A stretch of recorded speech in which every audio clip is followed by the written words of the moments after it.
March 17th, 2019. Today let's talk about the concept of sound. Sound. Where does that take me? Well, sound, obviously, vibrational qualities in the air that we can hear. Sound being something that is ultimately, as my AP Psych teacher would say,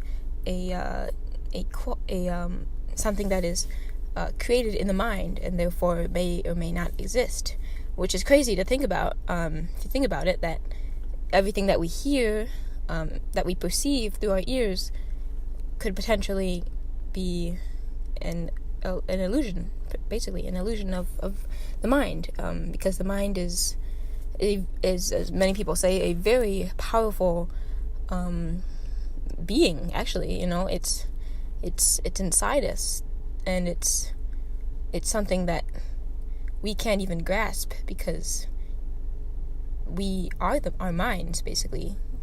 We are our bodies, our physical arms, legs, chests, what have you. But where it comes down to, all our motivation, our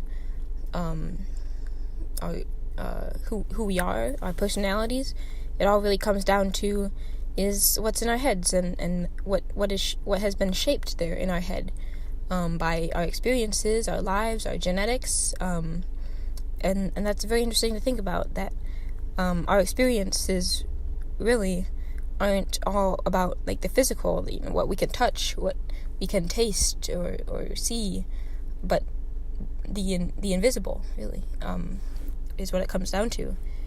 Is our experiences is largely shaped by the things that we cannot see, and the things that we cannot always explain to ourselves, which I think is very scary when you think about it, of how much influences us, how much we are influenced by the things that really we ourselves cannot influence, and that takes me to the things that we can hear, but maybe we ourselves we're not there, we're not present to actually hear firsthand.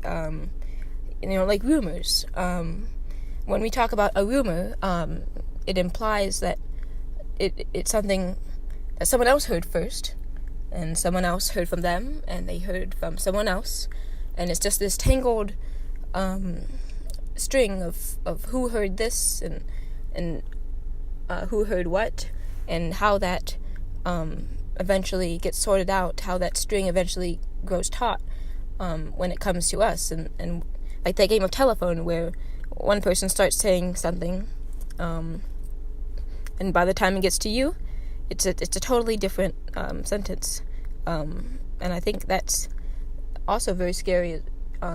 As human beings, as children, we are wont to cover our ears and put our hands over our ears and shout loudly, la la la la la la la la la, so that we don't have to hear the things that are painful to us. And as we grow up, we can't do that anymore. We can't cover our ears. We can't deny the things that people say, and the things that people say, whether in our presence or out of our presence.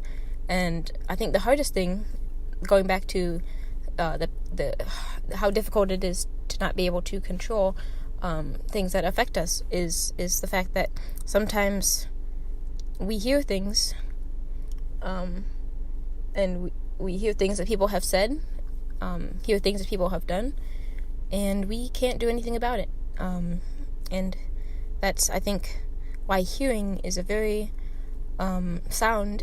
Our sense of hearing is a very not very well tuned skill in human beings. We are very good at speaking. We are very good at we're just not very good at listening, and that's, I think, comes from because we've been trained to want to affect things, to want to get our hands in there. We're very good at our sense of touch, but when it comes to hearing, that is something that we still need to work on. It's still a skill that we need to learn how to finely tune.